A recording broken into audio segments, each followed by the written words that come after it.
C'est la raison pour laquelle on est là. C'est ensemble ouvrir la parole de Dieu et la laisser nous nourrir parce qu'elle est une vraie nourriture. Ce n'est pas juste un livre de cuisine avec des bonnes recettes à faire, mais c'est la parole vivante de Dieu. C'est par cette parole qu'il a créé le monde. Il a dit que la lumière soit et la lumière fut. Et c'est justement sur cette thématique-là, de la lumière, que j'aimerais vous apporter ce temps de message, ce temps de partage, de prédication ce matin. J'ai intitulé ce message « La lumière du monde ». Il est la lumière du monde. Amen. Alors j'aimerais commencer par le commencement, en fait. Si vous voulez bien, j'aimerais qu'on commence ensemble. Je vais vous emmener avec moi dans un voyage. Ça va, vous êtes avec moi? Vous n'aviez pas imaginé voyager ce matin. Hein? Vous avez dit, mais nous, on est venu se poser ici tranquille, hôtel Ibis Budget, on est venu se poser tranquille. Et je ne pensais pas qu'on allait voyager, mais on va voyager ensemble. Ça va, vous êtes avec moi? On s'assied confortablement, on attache nos ceintures et on va partir ensemble dans un voyage. Et on va commencer par le commencement, en fait. Genèse, chapitre 1. Que nous dit la Bible? Au Genèse chapitre 1, c'est le tout début, en fait, de notre Bible. Genèse chapitre 1, verset 1. Au commencement, Dieu créa les cieux et la terre. La terre était informe et vide, et il y avait des ténèbres sur la surface de l'abîme, imaginez-vous. Et l'Esprit de Dieu se mouvait au-dessus des eaux. Et Dieu dit que la lumière soit. Et la lumière fut. Juste une parole, c'est extraordinaire quand même. Il dit une parole, il n'a même pas bougé sa main, il n'a même pas bougé son bras, il n'a même pas fait un pas en avant, il a dit une parole de sa bouche, que la lumière soit. Et la lumière s'est allumée. Nous, on appuie sur un bouton aujourd'hui, on a l'électricité. Lui, il a juste une parole de sa bouche. Que la lumière soit, et la lumière fut. Dieu vit que la lumière était bonne. Et Dieu sépara la lumière d'avec les ténèbres. Et Dieu appela la lumière jour, et il appela les ténèbres nuit. Ainsi, il eut un soir, et il eut un matin, et ce fut le premier jour. Alléluia. Et après avoir créé la lumière, vous lirez la suite du texte chez vous en rentrant tout à l'heure, peut-être. Après avoir créé la lumière, Dieu va créer la terre. Et il va séparer les eaux des mers de la terre ferme. Et il va créer les étoiles dans le ciel. Et il va créer le soleil, il va créer les astres dans le ciel. Quand on regarde un ciel étoilé, dégagé, pas comme aujourd'hui, mais un ciel étoilé. Et on voit les astres, on voit les étoiles, on voit cette immensité qui est là. C'est lui qui a créé, cela. Et sur la terre, il va y mettre de la verdure. Il va y mettre des plantes. Il va créer des plantes. Et il va créer toutes sortes de plantes, des petites, des grandes, et leurs semences pour qu'elles puissent se reproduire, des arbres, des plantes et des fleurs. Et il va toutes sortes d'arbres fruitiers, luxuriants. Il va créer tout cela. Et puis, il va créer les animaux. Il va créer partout, dans les océans, des poissons. Il va créer aussi sur terre des reptiles et puis des mammifères. Et puis, il va créer l'homme de la terre. Il va tirer l'homme de la poussière. Il va en faire une forme. Et puis, il va souffler dans ses narines un souffle de vie qui va donner vie à ce tas de terre, ce tas de poussière qui était vide de vie. Il va souffler en lui et il va lui donner la vie, littéralement. Et puis il va créer la femme pour être à ses côtés. Et il va créer un jardin magnifique dans lequel il va les placer juste pour eux. Juste pour leur bien-être, 2 personnes, juste pour le bien-être de 2 personnes, ce jardin merveilleux. Il va y planter toutes sortes de plantes magnifiques, merveilleuses, d'arbres fruitiers succulents. Et puis, il va leur dire, mangez, profitez-en, jouissez-en. Il y a juste un fruit. Il y a juste un fruit, juste le fruit d'un arbre. Le fruit d'un arbre, au milieu de tout cela, que vous ne devez pas toucher. Que vous ne devez pas toucher. L'arbre de la connaissance du bien et du mal. Vous pouvez manger de tout. Vous pouvez jouir de tout. Mais juste celui-là, vous ne touchez pas. C'est pas comme s'il était en train de les discriminer. C'est comme tout le reste, tu peux toucher tout. Regardez comme... En fait, c'est pas comme si tu avais besoin de cet arbre-là. Tout le reste sera comblé, tous tes besoins. Tout sera parfaitement comblé. Avec tout ce que je vous dis, tu peux y aller là. Mais il y en a un, je te dis, là, tu ne touches pas. C'est l'arbre de la connaissance du bien et du mal. Si vous en prenez, il y a quelque chose à l'intérieur de vous qui va mourir. si vous touchez à cela. Il y a comme une noirceur qui va vous envelopper, qui va prendre place sur votre vie si vous touchez à cet arbre-là. Et on connaît l'histoire, la chute arrive. Le diable arrive et puis il leur dit, mais est-ce que Dieu a vraiment dit en fait? Il va semer un doute dans leur cœur et il va leur dire, goûtez comme un... Et ils goûtent et la chute arrive. C'est plus fort qu'eux, il faut tenter l'interdit. Et l'homme doit vivre à partir de ce jour-là jusqu'à aujourd'hui. L'homme est tenté par l'interdit. Vrai? Il suffit de regarder autour de nous. Il suffit de regarder à nous. On est si vite tenté par l'interdit. C'est à partir de ce moment-là, c'est là que ça a pris place en fait. C'est à partir de ce moment-là que c'est arrivé. Et l'homme doit vivre alors avec la conséquence de cet acte-là qu'il a fait. La séparation, le déchirement d'avec Dieu, une séparation. Il savait que ça les séparerait de Dieu s'ils le faisaient. Ils le savaient, Dieu les avait avertis, mais ils l'ont fait quand même. Et quelque chose s'éteint. Quelque chose s'est éteint à ce moment-là. Rappelez-vous le titre de mon message, de la lumière du monde. À ce moment-là, quelque chose s'est éteint. Et regardez ce qui se passe exactement à ce moment-là. Genèse chapitre 1, verset 7. Les yeux de l'un et de l'autre s'ouvrirent. Et ils connurent qu'ils étaient nus. Et ayant cousu des feuilles de figuier, ils s'en firent des ceintures. Alors j'aimerais, dans ce voyage dans lequel je vous emmène ce matin, j'aimerais vous proposer 3 points. 3 points, on va ensemble traverser ces 3 points dans ce voyage. Premièrement, j'aimerais vous proposer, lorsque la lumière s'éteint, tout devient caché. Lorsque la lumière s'éteint, tout devient caché. Et la Bible nous raconte que ce soir-là, Adam et Ève vont entendre la voix de Dieu dans le jardin qui les cherchait, qui les appelait. Et il est dit qu'avec leur ceinture de feuilles, ils vont se cacher parmi les arbres de la forêt. Alors que tout était lumineux dans ce jardin jusque-là. Tout était dans la lumière, tout était très clair, alors que Dieu avait clairement expliqué les choses à faire et les choses à ne pas faire. Tout était transparent, rien n'était caché, rien n'était dans l'ombre, tout était dans la lumière jusque-là. Tout à coup, après avoir chuté, rien n'est plus comme avant. Rien n'est plus comme avant. Le mot caché apparaît pour la première fois dans l'histoire de l'humanité. À partir de là. Et on se met à cacher sa nudité d'abord. Ils ne s'étaient pas rendus compte qu'ils étaient... Et tout à coup, ils se mettent à cacher leur nudité. Et on se met à cacher finalement tout court, en fait. Dieu les cherche dans ce jardin.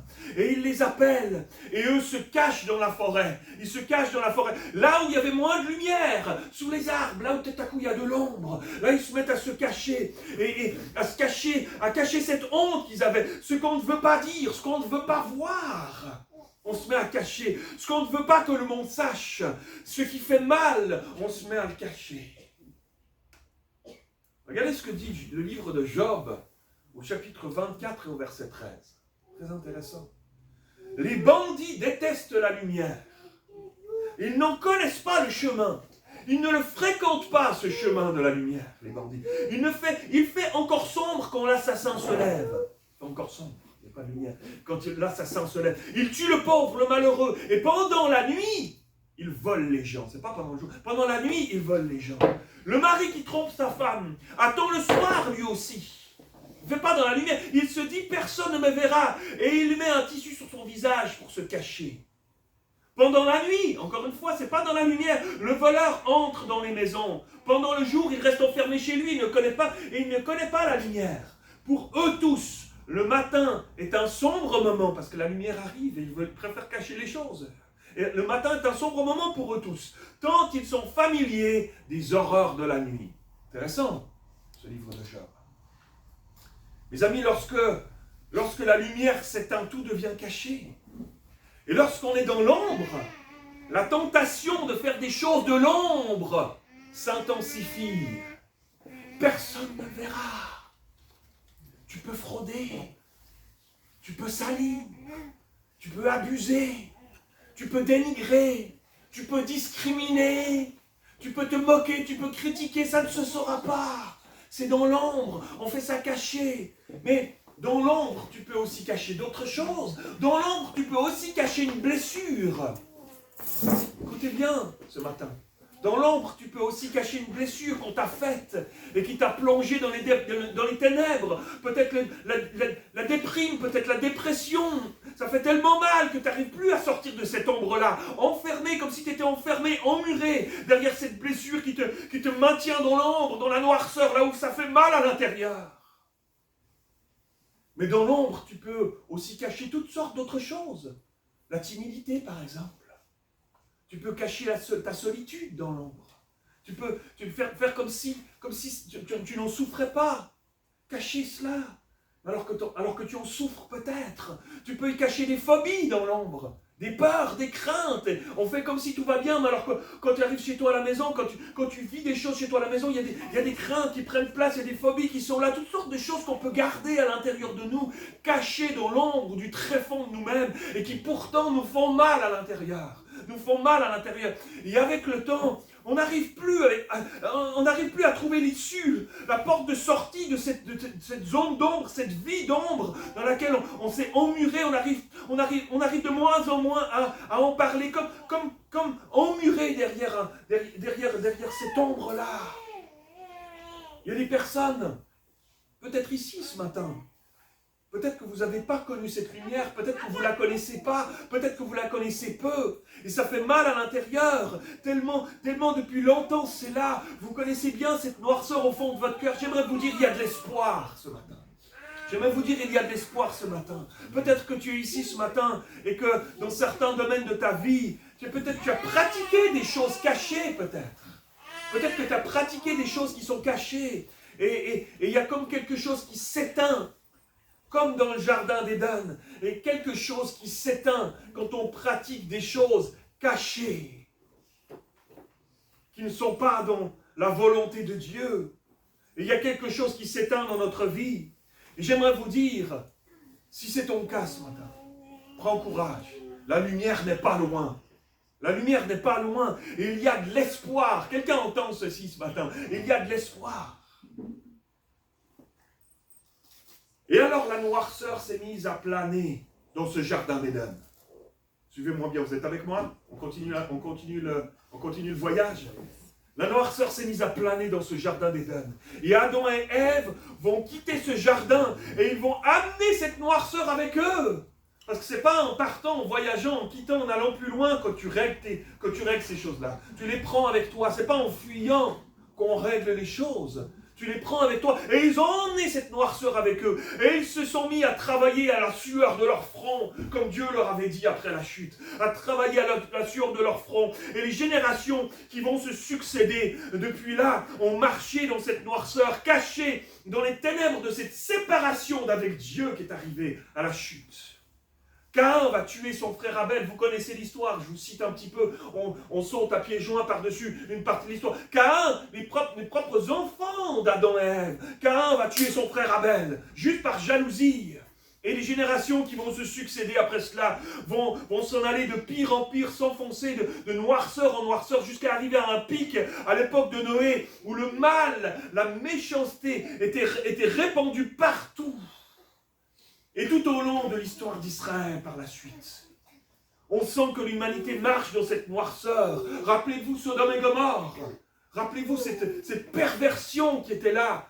Cette perversion sexuelle qui est partout autour de nous, ici aussi, aujourd'hui, dans le monde dans lequel on vit. On se parle des vraies choses, mes amis. Il suffit d'aller sur Internet, il suffit de 2 clics, mes amis, sur ton téléphone portable, et puis tu te retrouves sur une noirceur d'immondices dans lesquelles on peut aller, dans lesquelles tellement de gens sont pris, enchaînés dans cette noirceur-là. On se parle des vraies choses, mes amis. Aujourd'hui, nous vivons en 2025. Et puis il y a eu la période des juges, où la Bible nous dit que chacun faisait ce qui lui semblait bon. Chacun faisait ce qui lui semblait bon, c'est-à-dire n'importe quoi. Et là, un roi est arrivé sur Israël pour faire comme les autres nations. Le peuple d'Israël a réclamé, on veut faire comme les autres. On veut plus être comme ce peuple de Dieu. On a envie de faire comme les nations alentour de nous. On veut un roi. Et Samuel, le prophète, leur dit, faites pas ça. Notre seul roi, c'est Dieu, en fait. Ne faites pas ça. Vous aurez un homme qui vous mettra des fardeaux lourds, un roi qui vous mettra des fardeaux lourds sur vos épaules. Ne faites pas ça. Si, c'est ça qu'on veut. C'est ça qu'on... Alors, bon, Dieu a dit à Samuel, laisse tomber. Laisse tomber, laisse-les faire, c'est là qu'il faut aller. Et puis, il y a un roi qui arrive sur Israël. Et on cherche, en fait, il cherchait une solution pour sortir de cette noirceur, en fait. Les hommes cherchaient, comme les hommes cherchent encore aujourd'hui, par toutes sortes de moyens de sortir de cette noirceur dans laquelle le monde est plongé, dans laquelle leur vie est plongée, en fuyant toutes sortes de choses, en absorbant toutes sortes de substances. C'est fou, les amis, c'est fou, c'est fou. Et les rois se sont succédés, et malheureusement, ils n'ont pas réussi à apporter grand-chose de bon. Ils ont amené des guerres, ils ont amené du favoritisme, ils ont amené des inégalités, ils ont amené de l'oppression, ils ont amené de l'idolâtrie avec eux. Et puis, au bout d'un certain temps, Dieu a dit stop. Et puis, après avoir été déporté pendant 70 ans à Babylone, comme prisonnier, le peuple d'Israël va passer une période de 400 ans de silence de Dieu après cela. On a brossé l'histoire rapidement du peuple de Dieu. Si ce n'est pas de la noirceur, tout ça, si ce n'est pas du désespoir, tout ça, et seulement après tout ce temps, parce qu'il y avait un exercice pédagogique dans lequel Dieu les emmenait, pour qu'ils comprennent quelque chose. Et après ce temps-là, seulement après ce temps, Dieu va commencer à agir, alors qu'eux, ils désespéraient de voir cette lumière enfin arriver. Une lueur d'espoir allait commencer à poindre. Et pourtant, savez-vous quoi? Durant toute cette longue période que je viens de décrire si rapidement, c'est mon deuxième point, Dieu n'a jamais cessé de vouloir leur offrir cette lumière. Jamais il n'a cessé de vouloir leur offrir cette lumière. Dieu a toujours eu une intention dès le commencement. Il a eu une intention. Tout de suite après la chute, Dieu s'est mis à chercher Adam et Ève dans le jardin. Il aurait pu juste les condamner puis leur dire, vous avez fait ce que vous ne deviez pas, tant pis pour vous, terminez. Là c'est terminé, tant pis pour vous. Non, il s'est mis à les chercher. Ils ont dû supporter les conséquences de leur acte. Ça c'est une chose. Mais Dieu a toujours cherché à s'approcher d'eux, à les chercher dans le jardin. Ève, Adam, il les appelait. Pourtant c'est Dieu, il savait très bien où ils étaient. Mais il les appelait quand même. Et il les appelait parce qu'il voulait qu'eux disent, oui Seigneur, Seigneur, on est là, on est là. Et eux se cachaient dans leur noirceur. Dieu les cherchait. Il ne voulait pas qu'ils soient seuls. Il voulait, malgré tout ça, malgré leurs erreurs, il voulait s'approcher d'eux. Dieu, être leur solution. Il voulait les aider. Dieu ne veut pas que ses enfants se débrouillent seuls.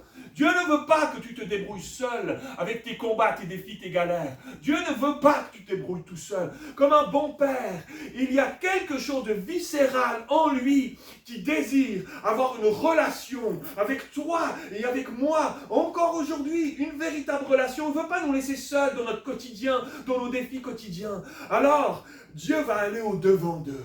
Comme il désire aller au-devant de nous. Il est là au-devant de nous ce matin. Il est là. La Bible dit que là où 2 ou 3 sont réunis en son nom, il est là au milieu de nous. Alléluia, quelle bonne nouvelle. Il est là aussi au milieu de nous ce matin, mes amis. Et alors il va au-devant d'Adam et Ève. Il va au-devant. La Bible nous dit qu'il les cherchait dans ce jardin. Et c'est ce qu'il fait encore avec chacun d'entre nous. Il nous cherche dans nos ténèbres. Il désire nous rejoindre. Il vient vers nous dans nos zones d'ombre. Il nous rejoint dans nos détresses. Quelqu'un dit Amen ce matin. Je me rappelle d'un épisode. Alors que notre fille aînée Salomé était toute petite, elle avait 2 ans, 2 ans et demi, 3 ans. On vivait, j'étais pasteur en Suisse, à Genève, et on était en plein centre-ville de Genève. Et le centre de Genève, c'est un peu un petit Paris, tout est intense, les gens sont les uns sur les autres, la vie est intense. Et nous, on aimait bien de temps en temps sortir à la campagne, quand on avait un jour de congé, aller se rafraîchir un petit peu, aller un petit peu à la verdure et tout ça. Et c'était pas le jardin d'Éden, mais c'était déjà mieux que le béton de la grande ville. Et on avait un petit endroit où on aimait bien aller, une petite ferme un peu pédagogique comme ça, où les familles aimaient bien aller avec leurs petits-enfants. Il y avait des clapiers à lapin, voilà, notre fille Salomé, elle aimait bien donner des petits bouts de carottes, on amenait avec des petites carottes, elle aimait bien donner des petits bouts de carottes, et puis il y avait toutes sortes d'animaux, de poneys, d'ânes, de moutons, etc. Et à l'entrée de cette ferme, comme à l'entrée de toute bonne ferme qui se respecte, il y a un tas de... Fumier. Amen, merci. Ah, Charlotte, elle était à fond, Charlotte. Je vais faire un quiz là, elle est à fond, Charlotte. Et il y avait un tas de fumier, un gros tas de fumier à l'entrée de ce... Et on passait toujours devant. Alors évidemment, il ne fallait pas aller avec nos chaussures de citadin, il fallait mettre ses bottes un peu. On passe à côté de ce tas de fumier. Et en passant à côté, on se dirige là. Moi, j'ai mes carottes dans les mains. On a Salomé, Nicolas là, on a Salomé dans nos mains. Et puis, en passant à côté du tas de fumier, Salomé nous interpelle, notre fille nous interpelle, elle dit ah, regarde, et je me tourne, je me regarde, et je vois vautrer dans ce tas de fumier des petits cochons. Tu sais, des petits cochons noirs, je ne sais pas comment on appelle ça, c'est pas des cochons roses, c'est des petits cochons noirs, ils sont petits nains, un peu comme ça, tout fripés, avec des petits briques partout, ils sont trop mignons, ils sont là vautrés dans le tas de fumier, et il y a des petits bébés qui sont là, des petits bébés cochons. Si tu n'as jamais vu un petit bébé cochon, c'est tellement mignon. C'est trop mignon, tu as envie d'en avoir un avec toi, chez toi à la maison. Après, ça fait pas long, hein, mais tu voudrais plus au bout de pas longtemps. Et là Salomé me tire comme ça. Elle veut aller voir les petits cochons qui sont là dans le tas de fumier. Et toi, tu es là, tu dis, bon, regarde les petits lapins, ils sont mieux là-bas. C'est sympa les petits lapins, non, elle veut rien savoir, elle veut voir les petits bébés cochons. Donc là, elle me tire par le bras, je dis, bon, Nicole, attends-moi là, j'y vais. Là, on s'approche, tu rentres dans le tas de fumier, c'est-à-dire que tu marches de la terre, là, et moi, je m'enfonce, je pèse un peu plus lourd que ma fille, je m'enfonce dans le tas de fumier, et elle est plus légère, donc les cochons sont un peu plus loin, je lui dis, regarde, papa va t'attendre ici, sinon je vais m'enfoncer jusque là, et donc, papa va t'attendre là, vas-y, je suis juste là, je suis là, je te surveille, t'inquiète pas. Va vers les petits cochons, là, elle marche comme ça, tant bien que mal, elle s'approche des petits cochons qui sont là, et juste à côté, il y a un promontoire, comme ça, sur le tas de fumier, et au moment où elle est prête à aller vers les petits cochons, presque à les toucher, tout à coup, il y a 3 têtes qui se lèvent comme ça, c'est des oies. Vous ne les avez pas vues, elles étaient cachées là. Il y a 3 oies qui se lèvent. Et ceux qui connaissent la campagne un peu, la ferme, les oies, tout ça, les oies, c'est un très mauvais caractère. Elles sont très territoriales. On dit même que dans la Deuxième Guerre mondiale, on mettait des oies comme chiens de garde parce que ça gardait super bien les endroits, etc. Et donc, il y a 3 oies qui sont là. Elles ne sont pas contentes. On est sur leur territoire. Et là, comme ça, elles sont là. Et moi, je suis dans mon tas de fumier. Et là, je vois Salomé. Elle a les oies comme ça. Elle est toute petite. Elle a les grandes têtes d'oies comme ça devant elle. Et là, elle se tourne vers moi et je vois dans son regard la terreur. Je vois dans son regard, je vais me faire avaler. Je vais me faire avaler. C'est pas possible. Et là, moi, je peux pas m'approcher d'elle. Je suis déjà enfoncé jusqu'ici. Je peux pas m'approcher d'elle. Je dis, viens, Salomé. Viens, papa. Là, cours vers papa. Cours très vite. Papa, viens. Et là, je la vois, elle commence à courir comme ça vers moi, les oies derrière, leur bec qui ferme comme tac, derrière elle. Je lui dis, elle va se faire gober un truc. Ma fille, viens vers moi. Et là, elle court, et les oies sont derrière, elles sont tout près d'elle. Ah là là, et juste au moment où elle arrive vers moi, je l'attrape dans mes bras, les oies sont là, instantanément, sa crainte, sa peur, elle s'évanouit. Instantanément, je suis dans les bras de papa. Instantanément, juste une demi-seconde avant, elle était encore dans la terreur. Instantanément, je suis dans les bras de papa, il n'y a plus rien qui peut m'arriver. Après, débrouille-toi avec les oies. C'est moi qui me débrouillais avec les oies. Ah, elle me picorait les mollets, tout ça. Et je suis parti, on est sorti de là. Mais quelle leçon, mes amis. Quand tu choisis de sortir de ton ombre, de l'ombre, de la noirceur, des choses qui sont là, et d'aller dans la lumière que Dieu nous offre pour aller lui déposer tes souffrances, tes défis, tes combats, tes tristesses, que tu choisis d'aller dans les bras du Père, instantanément, il y a quelque chose de spirituel qui se passe. Ce n'est pas quelque chose qu'on peut mesurer nous, ce n'est pas quelque chose qu'on peut expliquer avec nos mots à nous, mais il se passe quelque chose d'instantané, c'est les bras du Père. C'est les bras du Père, de notre Père Céleste qui nous tient. On est dans sa lumière, qui nous console, qui nous réconforte, qui vient chercher le vieille blessure qui t'a fait si mal dans ton enfance et qui est capable de venir la guérir. Dans ses bras, on obtient tout, mon frère, ma soeur. Dans ses bras, nous avons tout pleinement auprès de lui, mes amis. Quelqu'un dit Amen. Je suis à fond par la lumière. Mes amis, Dieu a ce même désir de nous rejoindre dans nos détresses. C'est le même cœur. Il avait déjà ce cœur-là quand il cherchait Adam et Ève dans le jardin et qu'il les appelait. Il avait ce même cœur-là. C'était ça qu'il était en train de leur dire. Venez dans mes bras, en fait. C'est là, en fait, vous êtes trompé, vous êtes pris les pieds dans le tapis. Il va y avoir des conséquences à la chute, là, maintenant. Mais c'est la seule solution, elle est en moi. Elle est dans mes bras. Déjà là, il avait ce désir-là. Et il a le même désir. Le cœur de Dieu n'a pas changé. Dieu ne change pas d'un iota. Il est le même hier, aujourd'hui et pour toute l'éternité. Alors, c'est ce même Dieu que nous avons aujourd'hui, dans chacune de nos détresses, en cette fin d'année 2025, dans nos combats, dans nos défis. C'est ce même Dieu qui nous attend, les bras ouverts devant nous. Alors on continue le voyage. Après avoir créé l'homme et la femme au jardin d'Éden, Dieu ne va plus jamais s'arrêter de désirer une relation avec l'être humain, avec toi et moi, avec l'humanité, même après la chute. Et à travers toute l'histoire, malgré les mauvais choix des hommes, des femmes, malgré leur fourberie, malgré leur perversité, malgré leur chute, il n'a jamais arrêté de désirer avoir une relation avec nous, de trouver une solution pour nous apporter à nouveau cette lumière dans nos vies, mes amis, vivre à nouveau cet amour, sortir de nos noirceurs, de cette ombre-là, retrouver cette harmonie perdue, voir des hommes et des femmes trouver la paix du cœur, être réconciliés avec Dieu. Et à partir de ce moment-là, il va avoir juste une préoccupation, juste un souci sur son cœur, sur le cœur du Père, le cœur de Dieu. Il va tout mettre en œuvre pour échafauder un plan, mettre en place un plan, pour que cette relation perdue puisse être rétablie, en fait.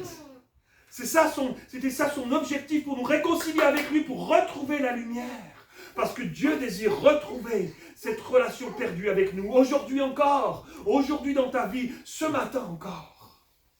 Et un jour, dans une contrée lointaine, en Orient, des mages ont vu une lumière.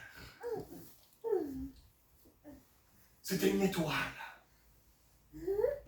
Une lueur d'espoir au milieu des ténèbres. Alors ils se sont mis à la suivre. Ils se sont bien rendus compte que ce n'était pas normal, ce n'était pas une étoile filante. C'est une étoile qui bougeait, qui semblait les diriger quelque part. Il faut qu'on la suive. Et cette étoile, elle les a amenés jusque dans une petite ville en Israël, à Bethléem, dans une étable. Et là, dans la mangeoire, un bébé venait de naître. Matthieu chapitre 2, verset 9 nous raconte cette histoire. Et voici, l'étoile qu'ils avaient vue en Orient marchait devant eux, jusqu'à ce qu'étant arrivée au-dessus du lieu où était le petit enfant, elle s'arrêta. Et quand ils aperçurent l'étoile, ils furent saisis d'une très grande joie. Et ils entrèrent dans la maison. Ils virent le petit enfant avec Marie sa mère et se prosternèrent et l'adorèrent. Et ils ouvrirent ensuite leur trésor et lui offrirent en présent de l'or, de l'encens, de la myrrhe. Et puis, divinement avertis en songe de ne pas retourner vers Hérode, ils regagnèrent leur pays par un autre chemin. Quelques mois auparavant, un ange était apparu à Marie, la maman, pour lui dire qu'elle allait être enceinte de Jésus, le Fils de Dieu par le Saint-Esprit, celui par qui la lumière allait pouvoir revenir dans nos vies, la solution pour renouer cette relation perdue avec l'humanité, avec nous, était en route. Alléluia. Et il est né dans cette étable à Bethléem. Mais savez-vous quoi? Ce Jésus, il n'est pas resté le petit Jésus de la crèche qu'on a tous quelque part dans un coin de notre imaginaire populaire. Le petit Jésus, il a grandi. Ce n'est plus le petit Jésus. Il a grandi, il est devenu un homme avec une mission. Cette mission, c'était de ramener la lumière de la vie à tous ceux et celles qui le désirent, jusqu'à aujourd'hui encore, une possibilité de vivre cette harmonie du cœur, de la retrouver, cette paix surnaturelle, ce bonheur perdu. Regardez ce qu'il dira de lui-même. Jean chapitre 8, verset 12. Je suis la lumière du monde. Waouh! Voyez-vous le plan de Dieu depuis la chute? Je suis la lumière du monde. Celle qui était perdue à la chute, la noirceur était arrivée. C'est lui qui est arrivé. Je suis la lumière du monde, celui qui me suit ne marchera pas dans les ténèbres, mais il aura la lumière de la vie, la vraie lumière de la vie avec un grand V, mes amis. Et ceci est mon troisième point en terminant ce matin. Jésus est la lumière du monde. Il est cette lumière du monde, mes amis. Cette fête de Noël que nous allons fêter d'ici 2 semaines, un petit peu plus que 2 semaines, c'est vite là, hein. Je vois 2-3, vous n'avez pas tilté que c'était déjà si bientôt. Ouais, c'est ça, il y en a qui se disent, oh là là, il manque des cadeaux. J'ai pas fini mes emplettes. Cette fête que nous allons fêter, mes amis, c'est ça en fait. C'est pas le sapin. C'est pas les belles illuminations. Tout ça, c'est sympa. Moi, j'ai un sapin chez moi et il y a des illuminations chez moi. Mais ce n'est pas ça. Ce que nous rappelons à Noël, c'est cet espoir incarné qui est vivant encore aujourd'hui et qui transforme nos vies encore. Cette lumière qui transforme, c'est l'arrivée de Jésus pour nous, mes amis. C'est la solution de Dieu, c'est la solution que Dieu a trouvée à notre séparation d'avec lui. Il va prendre son fils, le seul qu'il avait, l'unique, et il va l'envoyer sur terre. Il va se séparer de lui alors qu'ils étaient si unis là-haut. Il va se séparer de lui. Il va dire, ok, je me sépare de toi. Je t'envoie sur terre. Je t'envoie avec cette mission-là. Parce que c'est toi la seule solution, en fait, à la boulette qu'ils ont fait là-bas. C'est toi la seule solution. Il est notre solution, mes amis. Et depuis sa naissance à Bethléem jusqu'à sa mort à l'âge de 33 ans, Jésus n'a pas arrêté de nous chercher, en fait. Il n'a pas arrêté de nous chercher comme Dieu dans le jardin d'Éden, c'est le même cœur, de tout faire pour nous réconcilier avec le Père, avec Dieu, jusqu'à mourir sur cette croix, pour toi et pour moi. C'est ça le message de Noël, mes amis. C'est ça le véritable message de Noël. C'est l'espoir avec un grand E, mes amis.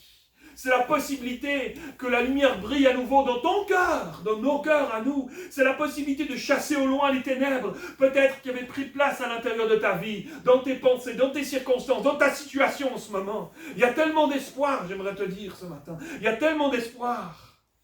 Quelqu'un a dit ceci. L'obscurité n'existe pas. L'obscurité est en réalité l'absence de lumière. Vous ne pouvez pas mesurer l'obscurité. Un simple rayon de lumière suffit à effacer les ténèbres. L'obscurité est un terme utilisé pour décrire un manque de lumière. Martin Luther King a dit ceci, l'obscurité ne chasse pas l'obscurité. Seule la lumière peut le faire. Dans notre monde aujourd'hui, mes amis, où tout vacille si facilement, où tout est si incertain, on s'en va où en cette fin d'année 2025? On s'en va où dans cette année 2026? On nous prépare à la guerre. On dit que nos fils, on risque de perdre nos fils dans les années qui viennent. On ne sait pas, les choses se crispent un peu partout. Cette crise économique qui est là, c'est toutes ces choses qui prennent place autour de nous. L'obscurité est là, mes amis. Le monde vacille si facilement. Tout est fragile. On se fait du souci pour toutes sortes de choses. Ici-bas, la population n'a plus confiance, de moins en moins confiance. Où l'avenir semble si sombre, mes amis. J'aimerais vous dire, quelqu'un, une personne, la seule, l'unique, est la lumière dans ce monde. Notre seul espoir, mes amis, c'est Jésus. Plus de place à Jésus dans ma vie. Plus de place à Jésus dans ta vie. Il est celui qui nous redonne l'espoir là où tu as perdu espoir. Il est celui qui donne la paix là où tu l'as perdu. Il est celui qui nous redonne de la joie si tu n'en as plus dans le cœur. Il est cette lumière qui console ceux qui ont le cœur brisé, mes amis. Il est celui qui soulage ceux qui ont été rejetés. Si tu cherches la lumière ce matin, moi je la cherche. Je l'ai trouvée. Mais je la désire de plus en plus dans ma vie. Je la désire de plus en plus dans ma vie. Il y a de l'espoir, mes amis. Il y a de l'espoir. Et il y a tellement d'espoir. L'espoir a un nom. C'est Jésus-Christ. Est-ce qu'on peut incliner nos têtes simplement en terminant?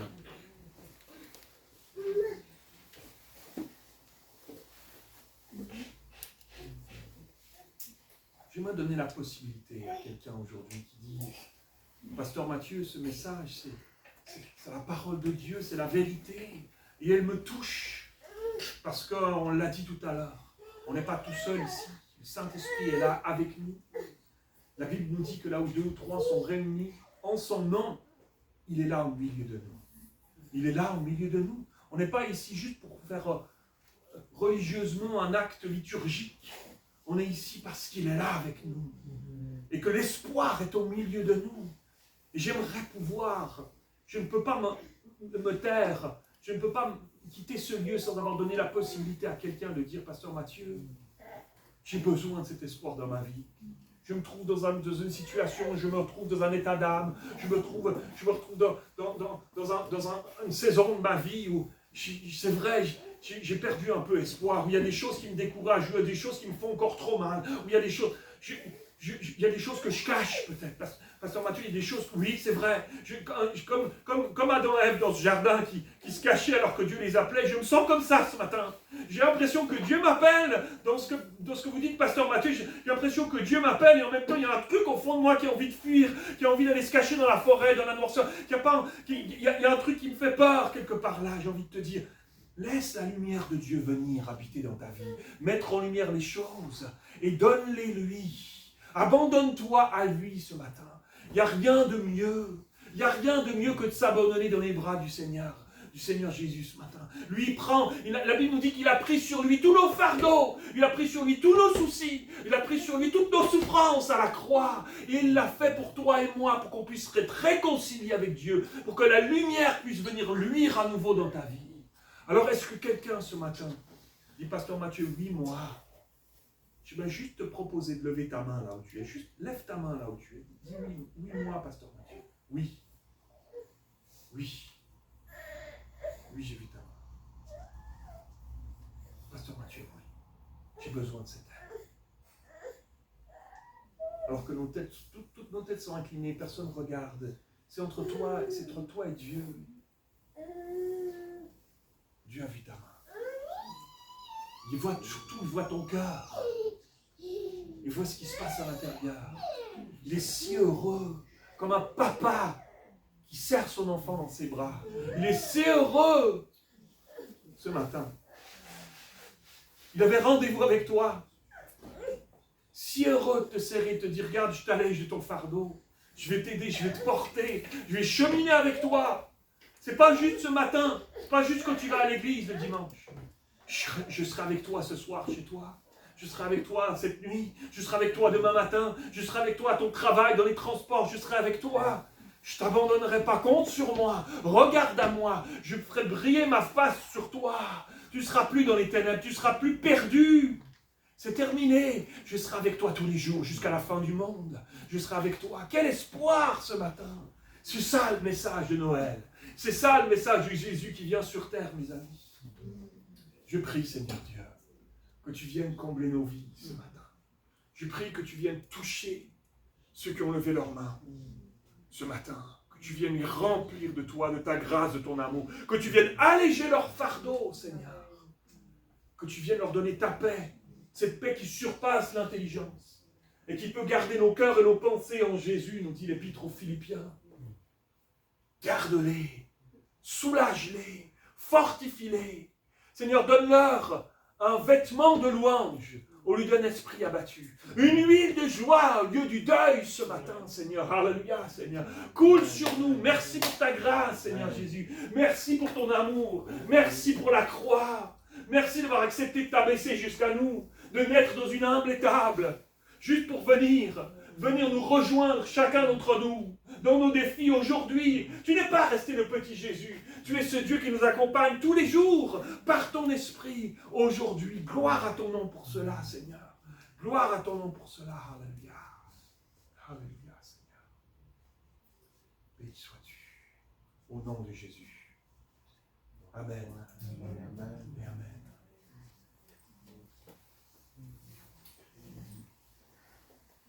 Gloire à Dieu. Amen. C'est bon d'ouvrir ensemble la parole de Dieu. Et semaine après semaine, de nous encourager les uns les autres. Nous en avons besoin et nous en aurons besoin. Ça, je sais. Nous en aurons besoin dans les temps compliqués dans lesquels nous allons entrer de plus en plus. La Bible ne nous cache pas ces choses-là. La Bible nous dit que vous entendrez des guerres et des bruits de guerre. La Bible nous dit, vous verrez des épidémies. La Bible nous dit, à préparer, imaginez-vous, depuis des milliers d'années, avait déjà écrit ces choses-là. Dieu sait toutes choses. Mais il dit aussi, quand vous verrez ces choses arriver, relevez la tête. Je reviens bientôt. Prenez courage. Je suis avec vous. J'ai vaincu le monde. Je serai avec vous tous les jours. Je vous accompagnerai. Si vous restez cachés en moi, si vous marchez là dans ma lumière, cachés en moi, je serai avec vous dans ces temps compliqués.